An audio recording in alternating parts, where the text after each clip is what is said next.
avisan, ¿ya? También si se acaba el tiempo, vuelven a entrar al link. Ya. Vamos a empezar hablando de lo que es el sistema inmunitario. El sistema inmunitario es aquel sistema que nos permite protegernos, ¿no? De cualquier agente patógeno o un agente extraño o algún trauma. Es el que nos defiende, ¿no? De cualquiera de esos factores. Se puede dividir en la inmunidad innata y la inmunidad adaptativa. La innata, como su nombre lo dice, ¿no? Es la que tenemos desde el momento del nacimiento. Esta también puede ser llamada no específica porque tampoco puede abarcar a varios tipos de patógenos o microorganismos. Esta inmunidad innata se va a dividir en las barreras naturales o también pueden ser las células de defensa, ¿ya? Aquí tenemos a las barreras naturales. Entre estas están la piel y la mucosa, ¿no? Son las primeras que nos defienden. Por ejemplo, en el caso de hacernos alguna herida, ¿no? Un corte, un trauma, entonces la piel y las mucosas son las primeras que van a actuar y van a tratar de eliminar a estos agentes patógenos. También tenemos otras barreras naturales que van a ser los líquidos. Entre estos pueden estar la orina, las lágrimas o el sudor, ¿no? En el caso de las lágrimas, si nos entra alguna basura, ¿no? Algún polvo a los ojos, estos inmediatamente van a empezar a secretar lágrimas, intentando evitar que los microorganismos accedan y puedan producir alguna patología, ¿no? Entre otras de las barreras naturales, también tenemos a la microbiota. Esta microbiota son microorganismos que hacen simbiosis con nosotros, ¿no? Que nos ayudan, que combaten contra otros microorganismos que sí podrían provocar alguna patología. También tenemos a las sustancias químicas. En este caso, el hipoclorito, que actúa a nivel del estómago, ¿no? En el caso de que comamos alguna... Sus micrófonos, chicos, por favor. En el caso que comamos algún alimento que esté contaminado, ¿no? Estas sustancias químicas van a ser las primeras en actuar y defendernos. También tenemos a las proteínas del sistema de complemento. Estas van a actuar más que todo como presentadoras de antígenos, van a activar a las células que tenemos, como los neutrófilos o los macrófagos, ¿no? Que ya van a tener una actividad más específica. Hemos dicho que también en este tipo de sistema que tenemos desde el momento del nacimiento están las células de defensa, ¿no? Este sistema es no específico, por lo que entre estas células de defensa tendríamos a los fagocitos. Los fagocitos pueden dividirse en los monocitos, macrófagos o los leucocitos polimorfonucleares, más conocidos, ¿no? Como los neutrófilos, que son la primera barrera de defensa celular de nuestro cuerpo. También tenemos a los macrófagos. Este puede adquirir diversos nombres según el lugar en donde se encuentre. Si están en el torrente sanguíneo, se van a denominar los monocitos, ¿no? Cuando están en el torrente sanguíneo. Ahora, si están en el tejido conectivo, ya se van a denominar histocitos. Si están en el hígado, estos macrófagos se denominan como células de Kupffer. Si están en la piel, en la epidermis, dermis, se denomina ya como células de Langerhans. Células de polvo, si es que se encuentran en los pulmones. Osteoclastos, que también pueden tener una actividad como un macrófago ya a nivel del tejido óseo, ¿no? Y la microglía, que se encuentra en el tejido nervioso. Entre estas células de defensa también tenemos a las células naturales agresoras, que son las células natural killer y las células dendríticas. Estas células pueden activarse cuando detectan la presencia de algún antígeno, ya sea en un tejido o de la propia célula, ¿no? Y la llegan a destruir.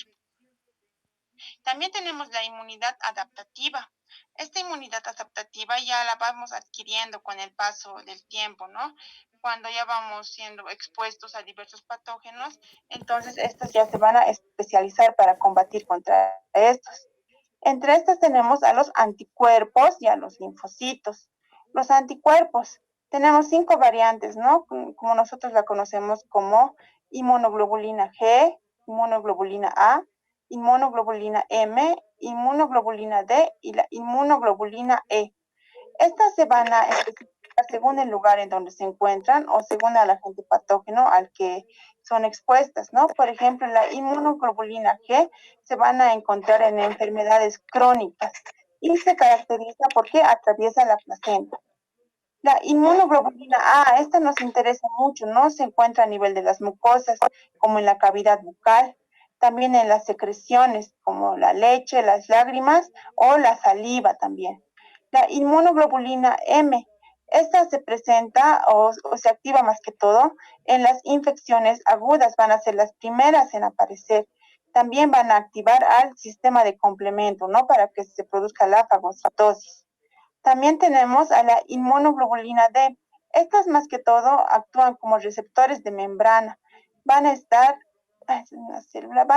en la membrana del linfocito para poder activarse cuando encuentren a un antígeno, ¿ya? Estos son más que todo los receptores con los receptores de membrana. También tenemos a la inmunoglobulina E. Esta actúa en las alergias, es muy importante. Actúa en las alergias y produce la vasodilatación por la activación de la histamina, ¿no? Entre los linfocitos también tenemos a los linfocitos T y a los linfocitos B. Los linfocitos T se pueden clasificar en los linfocitos T citotóxicos o CD8 o también los linfocitos T CD4 auxiliares o helper, ¿no? Después vamos a ver cuáles son sus funciones de estos, ¿ya?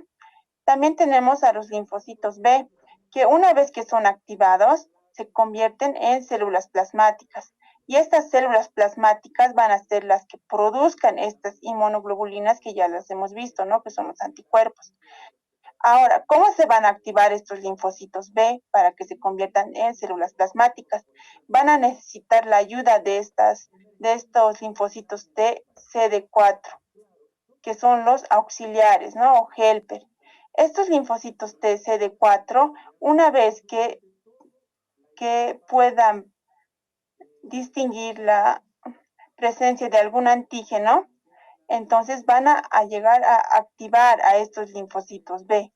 Y estos linfocitos B se van a convertir en células plasmáticas y las células plasmáticas van a activar o se van a diferenciar ya en anticuerpos, ¿ya? Todo está relacionado.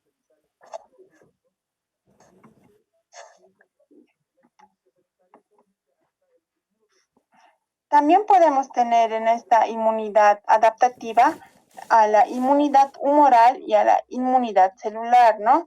En aquí ya hemos visto que los linfocitos B, una vez que son activados por los linfocitos T, CD4, hemos dicho CD4, se van a diferenciar en células de memoria y en células plasmáticas. Las células de memoria van a ser aquellas que van a guardar esa información sobre el antígeno al que están siendo presentados para que en una próxima exposición puedan actuar de una manera más rápida y más óptima. Mientras que, como dijimos, las células plasmáticas van a ser aquellas que ya van a producir a los anticuerpos, ¿no? A las inmunoglobulinas, como estamos viendo acá en la imagen. Estas inmunoglobulinas van a actuar en la citotoxicidad, que van a ser los dependientes de los anticuerpos, ¿no? Van a eliminar al antígeno. También pueden producir una neutralización y una aglutinación del antígeno. Y una opsonización. ¿Qué va a ser la opsonización? Va a ser que lo van a hacer más apetitoso, se puede decir, al antígeno, lo hacen más apetitoso para que los macrófagos vayan donde él y lo destruyan, ¿ya? También puede producir una activación del sistema del complemento. En la inmunidad celular, estas ya van a ser dependientes de los linfocitos T. Como dijimos, ¿no? Los linfocitos T pueden ser los linfocitos T citotóxicos o también los helper o los auxiliares, ¿no? Estos linfocitos helper auxiliares pueden ser helper de tipo 1, como estamos viendo aquí, o también pueden ser los de tipo 2. Cuando son los linfocitos T helper tipo 2, son los que van a activar a las células plasmáticas, ¿ya? Pero los linfocitos T helper tipo 1 son los que van a activar a los linfocitos T citotóxicos. Estos linfocitos T citotóxicos son los más poderosos que tenemos en nuestro cuerpo, ya que si se produce alguna lesión o el antígeno está en algún tejido, estos linfocitos T actúan de una manera mucho más agresiva, inclusive pueden llegar a destruir el propio tejido, ¿ya? Aquí podemos ver una diferencia tanto de la inmunidad innata como de la inmunidad adaptativa. Hemos dicho, ¿no?, que en el tipo de respuesta la inmunidad innata va a ser inmediata, es más rápida, porque la tenemos desde el momento del nacimiento, ¿no? Mientras que en la inmunidad adaptativa o adquirida ya requiere un tiempo que va a ser de 3 a 5 días, es una respuesta más lenta, pero va a ser una respuesta también más óptima, ¿no? En el tipo celular también que va a predominar en la inmunidad innata va a ser los leucocitos, que hemos dicho que es la primera barrera de defensa, ¿no?, de nuestro cuerpo, son los neutrófilos. También las células natural killer, mientras que en la inmunidad adquirida predominan los linfocitos T y los linfocitos B, ¿no? También hemos visto que en las barreras físicas y químicas, en la inmunidad innata está la piel, el epitelio mucoso, las sustancias químicas o los microbios, ¿no?, los antimicrobianos. Mientras que en la inmunidad adquirida ya están los anticuerpos o el sistema mucoso, inmunológico o cutáneo, ¿no? También vemos que en las proteínas de la sangre se encuentran las proteínas del complemento en la inmunidad innata, mientras que en la inmunidad adquirida ya encontramos los anticuerpos, ¿no?, producidos por los linfocitos B. La especificidad, también hemos visto que en la inmunidad innata está más baja, ¿no?, porque actúan de manera igual para todos los microorganismos, mientras que en la adquirida no, es más alta. También para la diversidad es limitada en esta inmunidad innata, pero en la inmunidad adaptativa es mucho más amplia. Lo mismo con la resistencia y con la memoria, ¿no? Es importante que conozcan toda esta fisiología de lo normal para que puedan distinguir lo que van a ser las enfermedades del sistema inmunitario, porque se va a producir una alteración en alguno de estos componentes que va a producir todas esas patologías. Ya es muy importante que lo conozcan. En base a esto, las enfermedades de inmunodeficiencia, las enfermedades del sistema inmunitario se pueden dividir por hipersensibilidad, ¿no?, cuando hay una respuesta exagerada a un agente patógeno.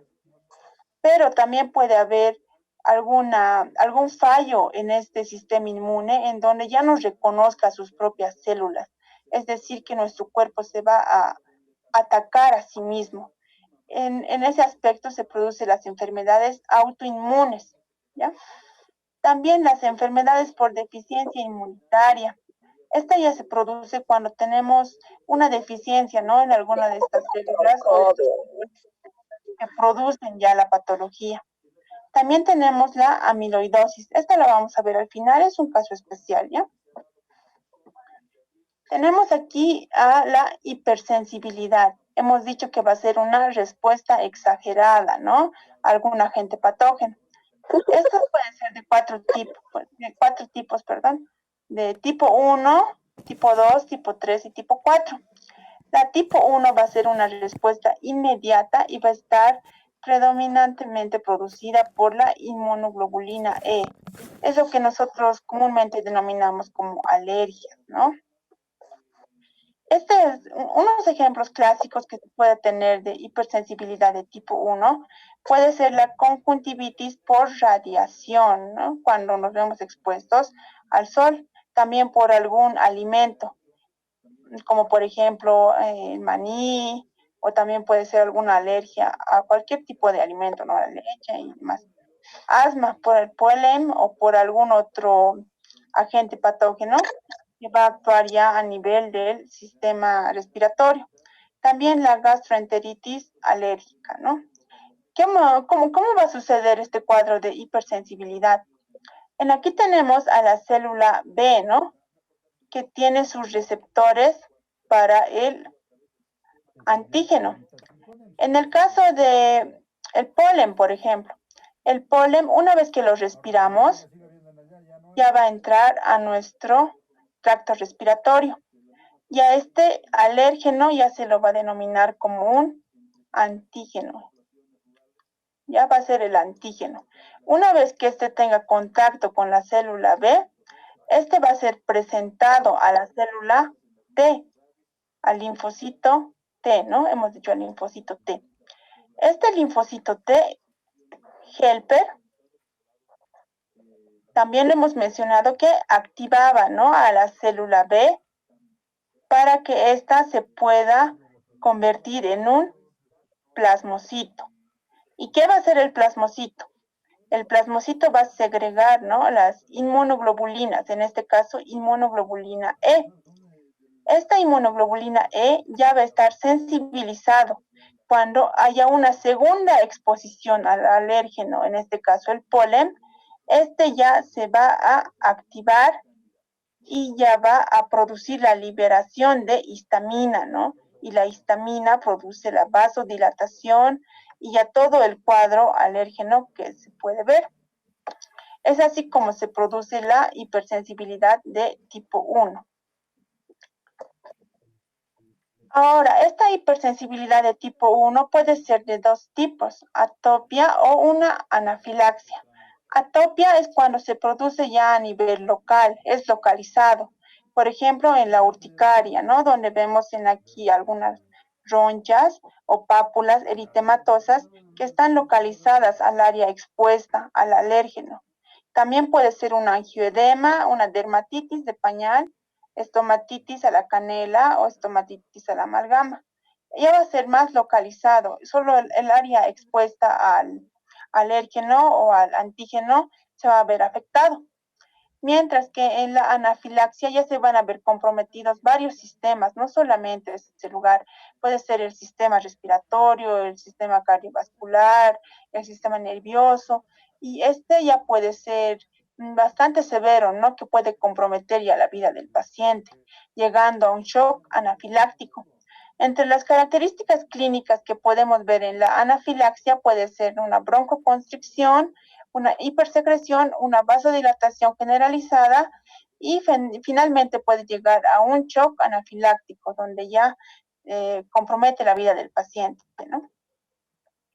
Entre la hipersensibilidad de tipo 2, que también se la denomina citotóxica, se caracteriza porque ya presenta un predominio de la inmunoglobulina G y la inmunoglobulina M. Esto se caracteriza principalmente porque se producen complejos que van a ser tanto del antígeno como del anticuerpo, ¿no? Este complejo antígeno-anticuerpo van a estar sobre la célula, es algo importante que tienen que recordar. Está sobre la célula este complejo, ¿ya?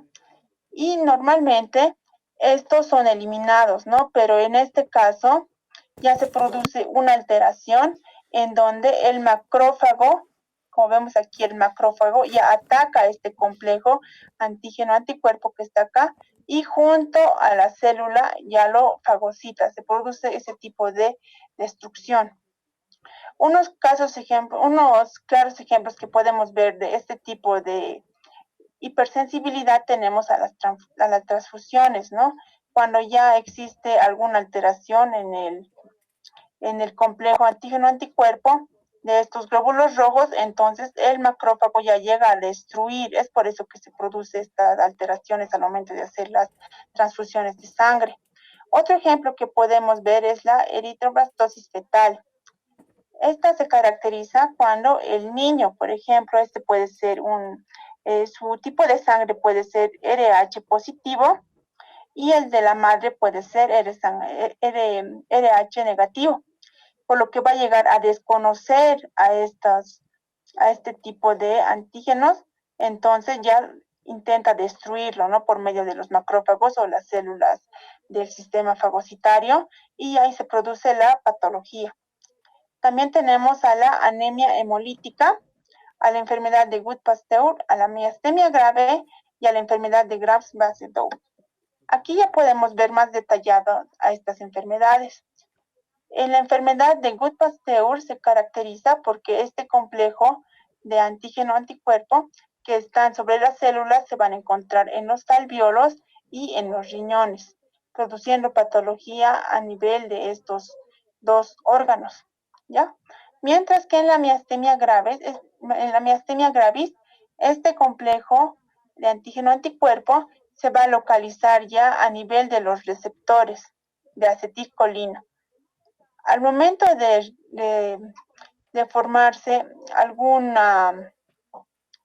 momento de que la célula nerviosa estimule al músculo, esta segrega acetilcolina, ¿no? Aquí está segregando acetilcolina. Y esta acetilcolina estimula al músculo para que se contraiga. Pero sin embargo, en esta enfermedad miastenia gravis, se produce una destrucción a nivel de estos receptores de acetilcolina, por lo que ya no puede haber una conexión neuromuscular. Esto produce una alteración a nivel de los músculos, principalmente a nivel de los músculos pequeños. Estos músculos pequeños, un claro ejemplo puede ser a nivel de los párpados, ¿no? Donde ya se produce una caída de los párpados en esta patología, ¿ya? En la enfermedad de Graves-Basedow se caracteriza porque este complejo de antígenos y anticuerpos van a producir una sobreestimulación de la glándula tiroides, lo que produce un hipertiroidismo, ¿no? Y produciendo todo el cuadro clínico propio de este, como por ejemplo que los globos oculares se encuentren sobresaltados o también tener un metabolismo muy acelerado, ¿ya? Este va a ser un bocio no citotóxico, ya va a ser de origen inmunitario. En la hipersensibilidad de tipo 3, esta ya se va a ver mediada por inmunocomplejos. Aquí vemos que el complejo de antígeno-anticuerpo ya no se va a encontrar adherido a una célula como era en el tipo 2, sino que estos ya se van a encontrar a nivel del torrente sanguíneo. Normalmente, cuando estos complejos antígeno y anticuerpos se encuentran a nivel del torrente sanguíneo, son llevados hacia el vaso o hacia el hígado para que puedan ser eliminados ahí por los macrófagos o por las células del sistema fagocitario. Pero en este caso, estos ya no pueden ser eliminados de manera correcta y se van a adherir al endotelio, a los vasos sanguíneos.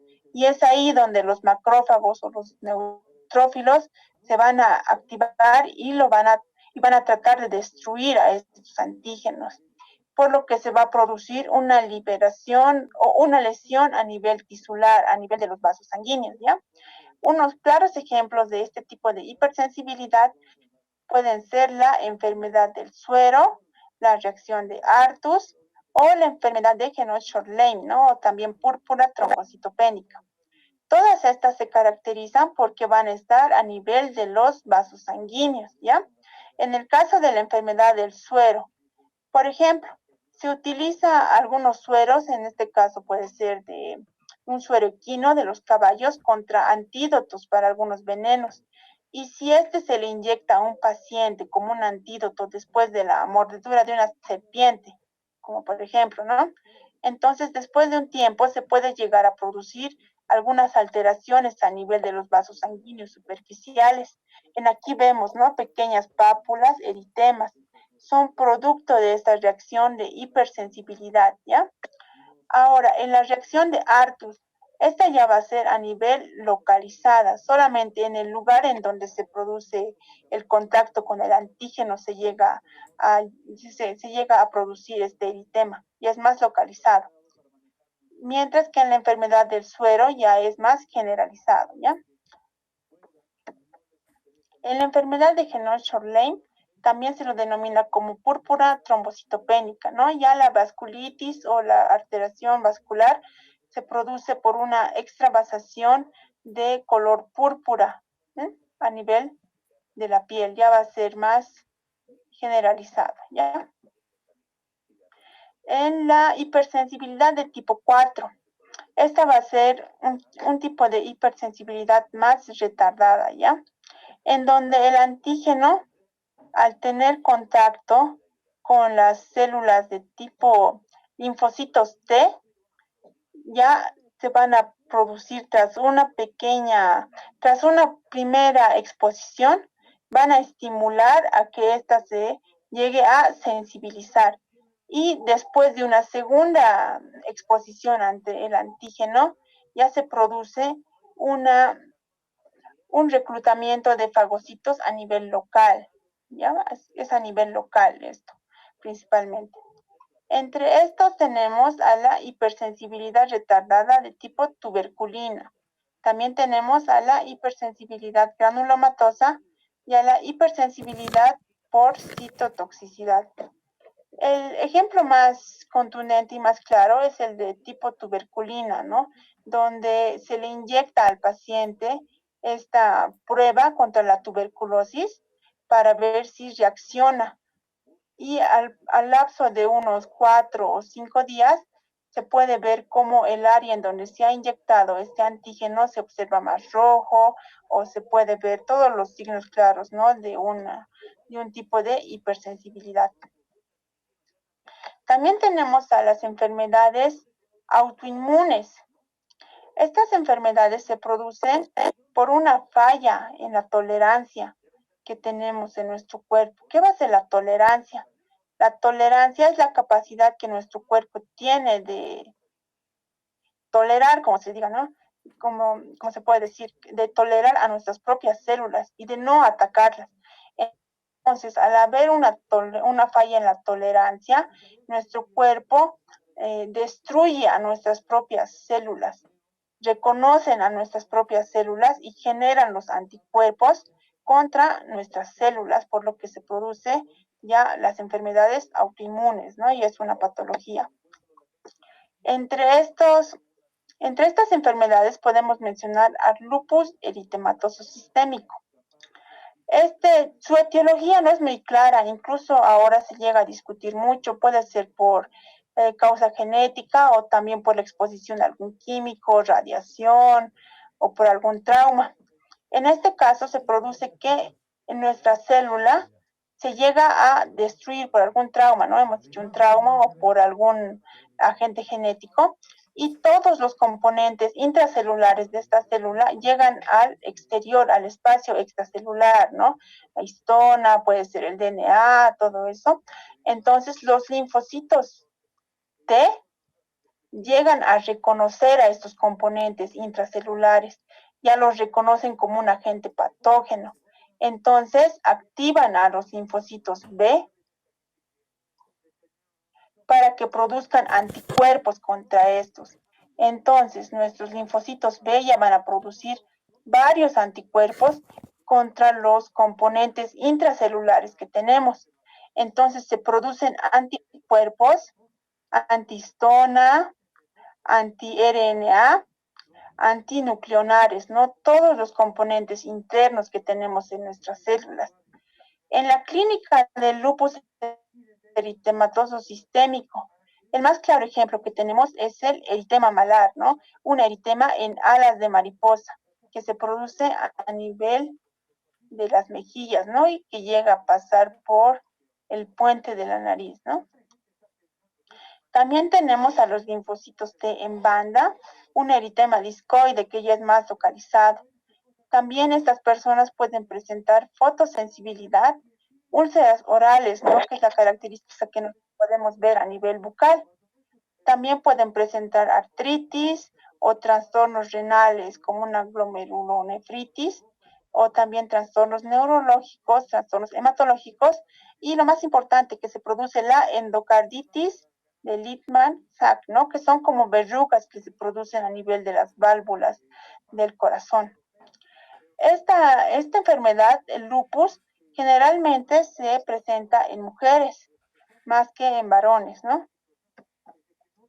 Otras enfermedades de tipo autoinmunitario que tenemos pueden ser el Sjögren. El Sjögren se caracteriza porque se presentan anticuerpos contra contra las glándulas propias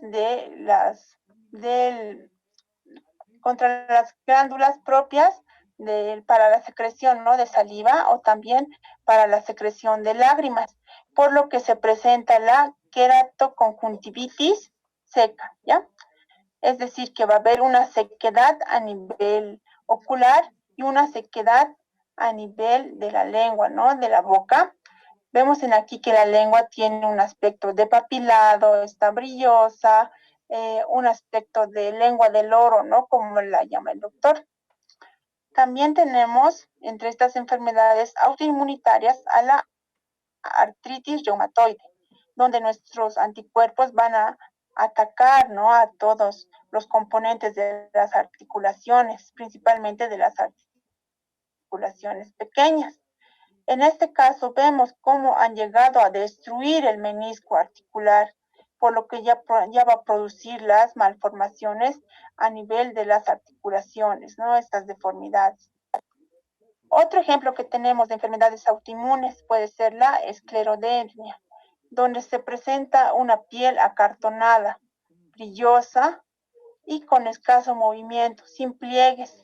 Aquí vemos una facies propia, ¿no? De las personas con esclerodermia, sin expresión facial. Una característica muy importante de la esclerodermia es que se presenta el CREST. ¿Qué va a ser el CREST?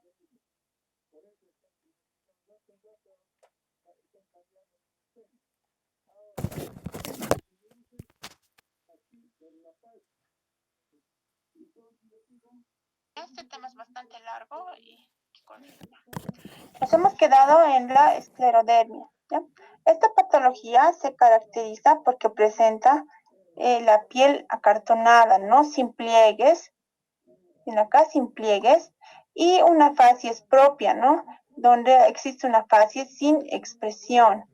En aquí vemos que los dedos se encuentran a manera de patitas de águila, lo denomina el doctor, ¿no? Se encuentran medio entumecidos sin los pliegues.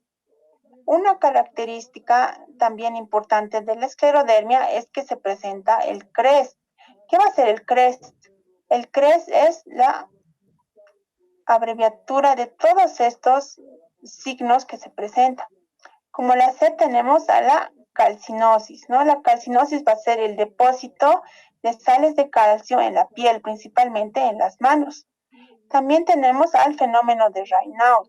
La R es de Raynaud, en donde por una vasoconstricción a nivel de los órganos distales, en este caso las manos, se produce una cianosis, ¿no? Por una falta de irrigación sanguínea. Se puede ver de una coloración blanquecina o también de una coloración violácea. También tenemos a la disfunción esofágica, disfunción esofágica, que va a producir un reflujo ácido y una disminución de la motilidad del esófago. También como la S tenemos a la esclerodactilia. S es que está en inglés, ¿ya? Esclerodactilia. En aquí hemos visto que se ve las manos acartonadas, ¿no? También tenemos como la T a las telangiectasias, que son las arañas vasculares, ¿no? Una dilatación de los capilares superficiales de la piel. Otra enfermedad autoinmune que tenemos es a la enfermedad mixta del tejido colágeno. En acá también podemos ver el fenómeno de Raynaud, ¿no? Ven cómo existe una cianosis, una disminución de la irrigación sanguínea a nivel de las partes distales de los dedos por una vasoconstricción, ¿no? Se ven más blanquecinos. También podemos ver en aquí la esclerodermia o esclerodactilia, en donde existe la piel acartonada.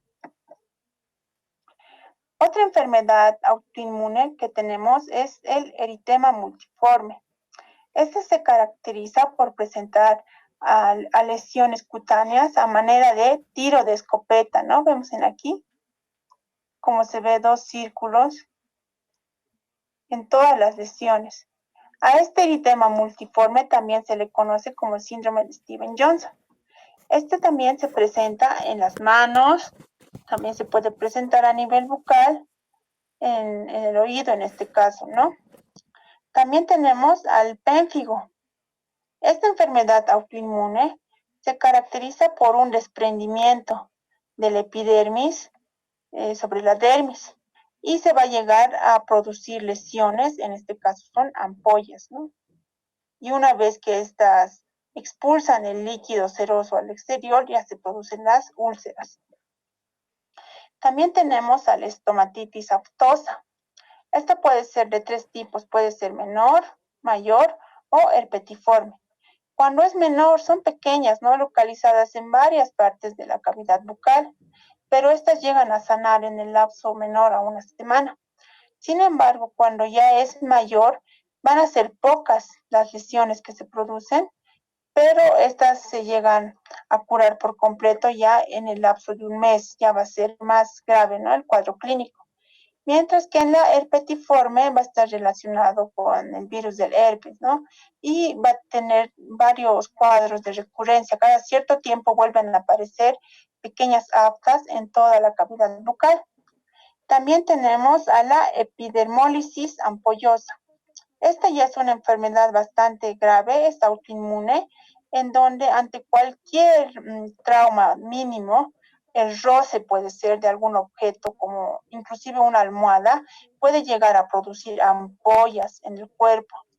Aquí vemos un caso de este niño en donde tiene varias ampollas, ¿no? En el cuerpo, lo que normalmente se lo llega a denominar como la piel de mariposa, ¿no? Donde se desprende la epidermis por algún trauma mínimo. También tenemos a las enfermedades por deficiencia inmunitaria, cuando nuestro cuerpo no actúa de manera óptima frente a algún agente patógeno.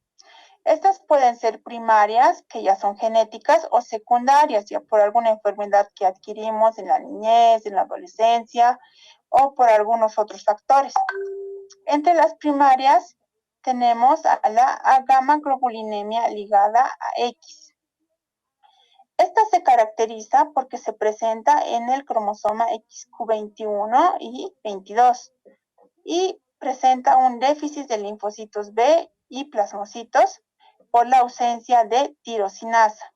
Esto parece muy complejo, ¿no? Pero normalmente nosotros, para el proceso de formación de los linfocitos B o diferenciación, ¿no?, de los linfocitos B, se requiere de esta enzima para desintoxicar al linfocito B y que ésta pueda producir las inmunoglobulinas. Pero si no existe esta tirosinasa B, el proceso de diferenciación se va a cortar aquí, por lo que solamente vamos a tener linfocitos B inmaduros y estos no van a llegar a producir las inmunoglobulinas. El proceso de diferenciación se corta, ¿ya? Los niños que presentan esta patología, esta enfermedad, van a llegar a presentar infecciones muy recurrentes, ya sean por bacterias o por parásitos, y su esperanza de vida no es muy larga. También tenemos a la inmunodeficiencia variable común. Esta se caracteriza por la insensibilidad del linfocito B al estímulo del linfocito T. Hemos dicho que el linfocito T, una vez que detecta al antígeno, activa, ¿no?, al linfocito B, la va a activar, pero en esta enfermedad el linfocito B va a ser insensible a este estímulo, se va a cortar aquí la respuesta de nuestro cuerpo, por lo que este linfocito B ya no va a poder activar al linfocito T y este ya no va a ser óptimo, ya no va a actuar de manera óptima para producir las inmunoglobulinas, por lo que se va a producir una ausencia de la inmunoglobulina G, de la inmunoglobulina A, M, también de la D. Y los pacientes que presenten este cuadro clínico van a tener infecciones recurrentes, ya sea de los distintos aparatos, ¿no?, del aparato respiratorio, gastrointestinal, ya no van a tener a las inmunoglobulinas. También producen este caso los linfocitos B, en donde monoglobulinas, ¿dónde se encontraban? ¿Recuerdan? Hemos dicho al principio. ¿Alguien que pueda decir? ¿Dos? Sí, se le escucha medio entrecortado.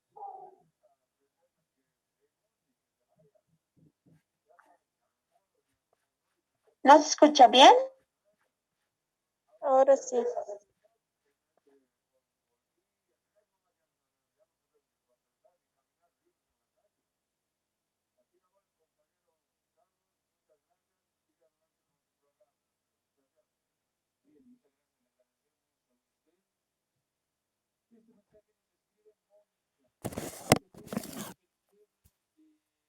Inmunoglobulinas, hemos dicho que se encuentran en las mucosas, ¿no?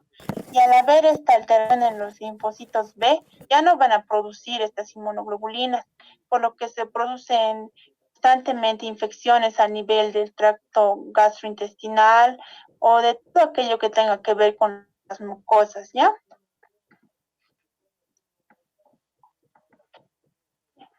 También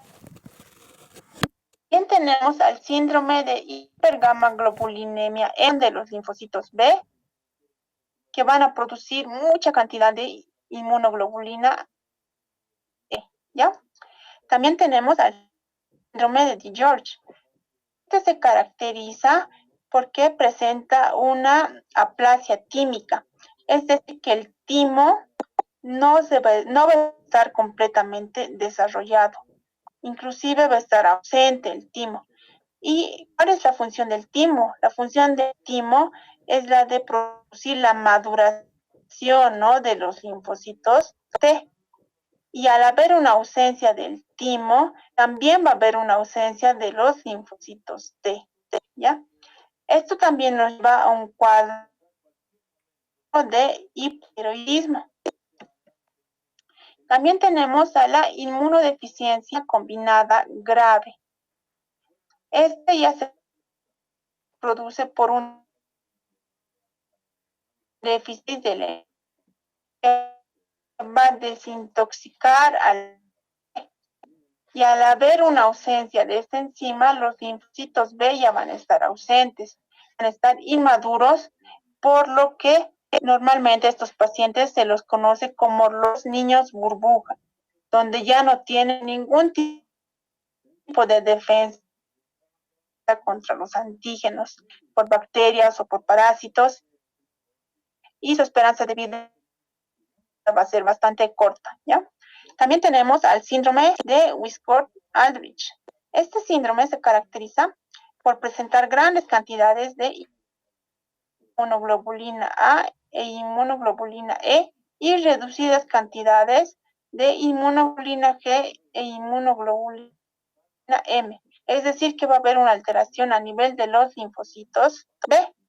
En el cuadro clínico que podemos ver en estos pacientes, puede ser que se presente una trombocitopenia, también se presenta un eczema, ¿no?, un eritema a nivel de la cavidad bucal, también una alteración a nivel pulmonar. Aquí podemos ver un cuadro bastante didáctico de todas estas enfermedades de inmunodeficiencia, ¿no? En aquí hemos visto que al existir una ausencia, todo este es el proceso de diferenciación de las células T y de las células B, pero al haber una deficiencia de la enzima ADA, adenosina desoxigenasa, entonces se produce aquí un corte durante la diferenciación de estas células, por lo que ya no va a haber, ¿no?, ni linfocitos T ni linfocitos B. Entonces, aquí se producen lo que son los niños burbuja, ¿no?, que no tienen ningún tipo de defensas y son más susceptibles a cualquier tipo de infección o bacterias por patos también, ¿no? Ahora, también aquí vemos que durante el proceso de maduración del linfocito T participan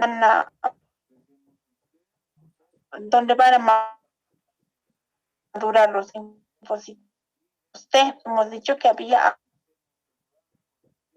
aplasia química y el proceso de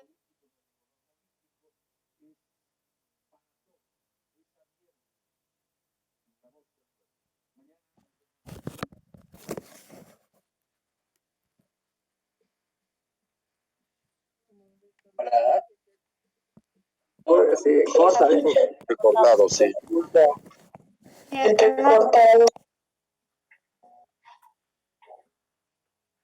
Ya vamos a terminar, ya acabaremos rápido.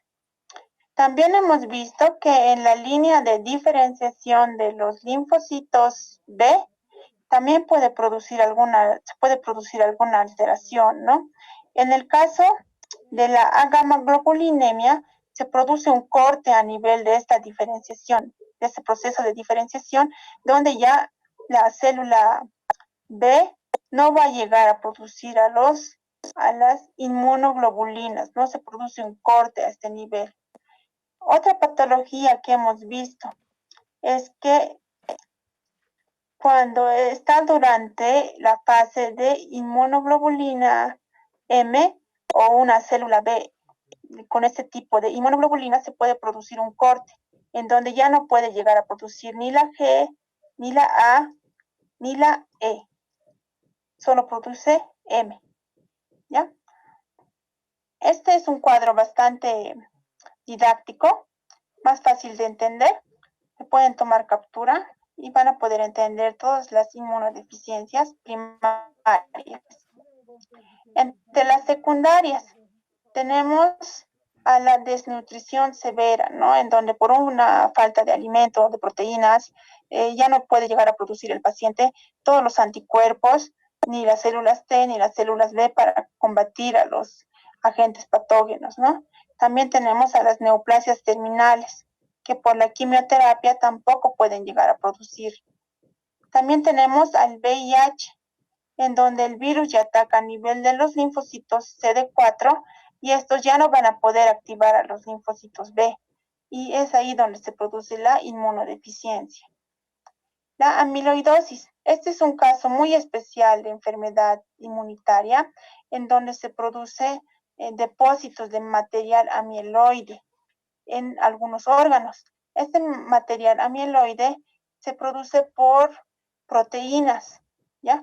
Y este va a tener el nombre dependiendo del lugar en donde se produzca. Por ejemplo, puede ser un material amiloide que se deposite en el hígado o también un material amiloide AB que ya se va a depositar en el cerebro y produce el Alzheimer. Lo propio con la sangre o también con algunas enfermedades inflamatorias crónicas, ¿ya? ¿Tienen preguntas, chicos?